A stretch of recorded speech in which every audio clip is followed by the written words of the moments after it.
जय Shivraya. Good morning. हा माझा सकाळचा वेध आहे. रात्रीची सगळी भांडी अशी धुवून मी स्वच्छ फडक्यावर ठेवत असते. आता ती लावायची चाललेली आहे. आज आमचा प्लॅन आहे वडापावचा. सो मी तुम्हाला वडापावची रेसिपी दाखवणार आहे. ती शॉर्टकट असणार आहे. पहिले मी बटाटे स्वच्छ धुवून घेते. एक एक बटाटे स्वच्छ मातीमध्ये झुरळ लागलेलं असतं म्हणून पूर्ण बटाटे छान स्वच्छ धुवून कुकरला बॉईल करण्यासाठी लावते. बटाटे जर मोठ्या साईजचे असेल ना तर मी थोडंसं सुरीने त्यांना थोडंसं कापते. पण हे छोटे बटाटे असल्यामुळं मी नॉर्मली हे बटाटे कापून घेतले नाही. तर ते छोटे बटाटे मी एका कुकरमध्ये टाकणार आहे.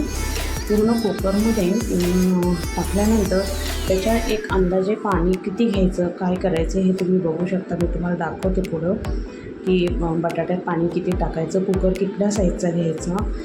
आता बघा, हा छोटा कुकर आहे. यातले खालचे तळाचे जे बटाटे आहेत ना तेवढेच बुडेल एवढं पाणी.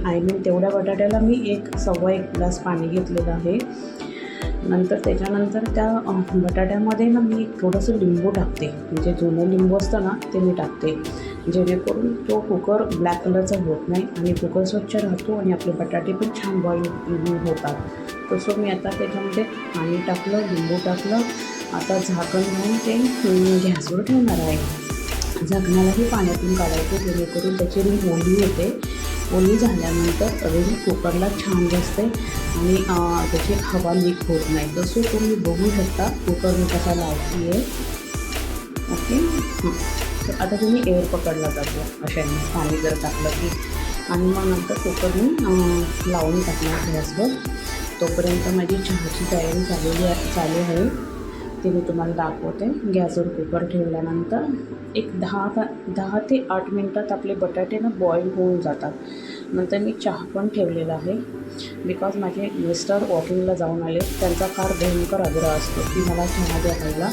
आज सकाळी त्यांना मॉर्निंगला जाताना चहा दिला. मग फर्स्ट आम्ही सगळं उरकून घेतलं. मग ते आल्यानंतर आमची ही सगळी तयारी त्यांनी बघितली. त्यांनी चहाची रिक्वायरमेंट केली. मी त्यांना चहा दिला. बटाटे बॉईल झालेले सोडले त्याला. आणि आता मी मॅश करणार आहे.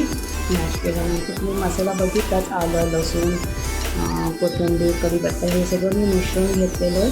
त्याला मी मॅश करणार आहे. आता चहात दूध टाकत आहे. बघू शकता दूध टाकलं आहे. बटाटे पण आता मी मॅश करणार आहे. हे सगळं मसाल्याचं सामान, हे कचरा बरं का सगळा. आणि आता हे बेसन पीठ थोडंसं भिजायला टाकले, जेणेकरून त्याच्या गाठी ज्या आहेत ना बनतात ना त्या बनत नाही. त्या भिजल्या की व्यवस्थित मिक्स होतं डाळीचं पीठ. तो मी थोडं पाणी टाकून थोडा वेळ त्याला भिजायला ठेवते आणि तोपर्यंत बटाटा मॅश करून घेऊया. आपला बटाटा मॅश होतोपर्यंत आपल्याला मसाल्याची पण तयारी झालेली आहे. तर आता बटाटा मॅश झाला की मिक्सरमधनं हा जो मसाला काढणार आहे तो आपण फोडणी टाकून आपण फ्राय करून तो बटाटा टाकून देतो. आता आमच्या दोघांचा चहा झाला आहे.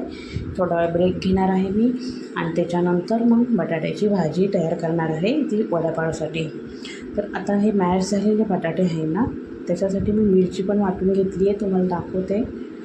ही बघा मिरची. ओके. जो मसाला घेतला होता ना तो. याच्यात मी हळद, थोडी लाल मिरची पण टाकते मसाल्यासाठी. जिरं, ओवा आणि ओवा, जिरं आणि मोहरी असं हे सगळं घेतो. मी ना नेहमी वडापाव करताना आहे ना माझ्याकडं एक साबुदाणा पावडर आहे. तर साबुदाणा पावडर आहे ना मी थोडीशी बेसन पिठामध्ये टाकते. तर त्याने वडे ना खूप क्रंची होतात. बघू शकता मी किती टाकते. जेव्हा मी साबुदाणा मार्केटमधून आणते ना तर थोडासा तो वाटून ठेवते. एक वाटी वाटून ठेवते. जेव्हा मी वडापाव बनवते ना तेव्हा ते बेसन पिठात टाकण्यासाठी. आता बघा बटाट्याची भाजी लाल मिरची आणि थोडंसं मसाला टाकल्यामुळे एकदम मस्त टेस्टी झालेली आहे. आता सगळा तो मॅश करून घेतलेला बटाटा, फ्राय केलेला बटाटा, त्याच्यात मी कोथिंबीर टाकली.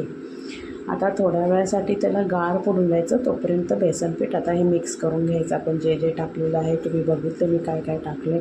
चवीप्रमाणे मीठ दोन्ही पदार्थामध्ये बटाटे करून ठेवलेले आहेत आता. आणि मस्त तेल उकळायला ठेवलं आहे. आता आमची तयारी चालू झालेली आहे बटाटे वडे करण्याची. तसं तुम्ही माझे मिस्टर आहेत ना, मला मिरची अशी छान चिरून देत होते आम्हाला वडापाव बरोबर खाण्यासाठी. बिकॉज सगळ्या गोष्टी एकटीने हँडल करणं सकाळी सकाळी थोडं पॉसिबल नसतं. 1% जर आपल्याला कोणी मदत केली ना तर त्या गोष्टी अगदी सोप्या होऊन जातात. तर मिस्टरांनी मला ही मिरची छान कट करून दिलेली आहे, जेणेकरून ती मिरची तळायला सोपी पडते. आता आपल्याला तेल बॉईल झालं आहे आणि हे वडे मस्त फ्राय झालेले आहेत. मी पहिला एक 5-6 वडे त्याच्यामध्ये टाकलेले आहेत. बघू शकता तुम्ही कसे छान फ्राय होतात. ते आजूबाजूला जे दिसते ना तुम्हाला बेसनाचं, ते फार भयंकर छान लागतं बरं का. ते पण मी बाजूने काढून घेते लगेच, कारण बटाट्याला तळायला वेळ लागतो आणि ते जे बेसन पिठाचं असतं ना ते लगेच तळलं जातं. बघा कसा छान क्रंची झाला आहे. हा वडा जो क्रंची होण्याचं कारण जे आहे ना ते म्हणजे साबुदाण्याची पावडर. 1 चमचाभरच मी साबुदाणा पावडर टाकते. तो खूप क्रंची होतो आणि तो गरम खायला खूप अस्सम लागतो. तुम्ही करू शकता. एखाद दिवशी तुम्ही जेव्हा पण बटाटा वडा कराल, बेसन पीठ मिक्स कराल, त्यावेळेस तुम्ही तुमच्या बेसन पिठामध्ये साबुदाण्याची पावडर 1-1.25 चमचा तुम्ही टाकू शकता. तर असे बटाटे वडे छान तळत आहेत. तळल्यानंतर खाण्याची मज्जा पण वेगळीच आहे बरं का.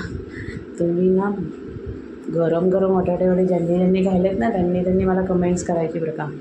आता हे जे आहे ना बघा, मी सगळं छान काढून घेतले. जेव्हा पण आम्ही बटाटा वडा खातो ना त्याला मध्ये टाकून ते पण खातो आम्ही, तर जास्त क्रंची लागतं असं असतं ते. तर तुम्ही बघू शकता. आता मी बटाटे वडे काढणार आहे.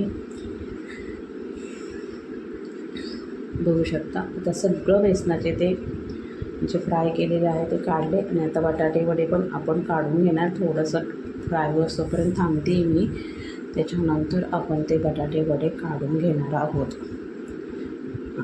आता मुलीने पहिल्यांदा लवकर तिला खायचं होतं, बिकॉज ती नाईट शिफ्ट करून आलेली होती आणि तिला झोपायचं होतं, म्हणून थोडासा बटाटा वडा थोडासा फोडला गार पडण्यासाठी, जेणेकरून तिला खाताना त्रास नाही झाला पाहिजे. तसंच झाले माझे बटाटे रेडी. तुम्हाला कसे वाटले ते नक्की कमेंट्स आणि लाईक आणि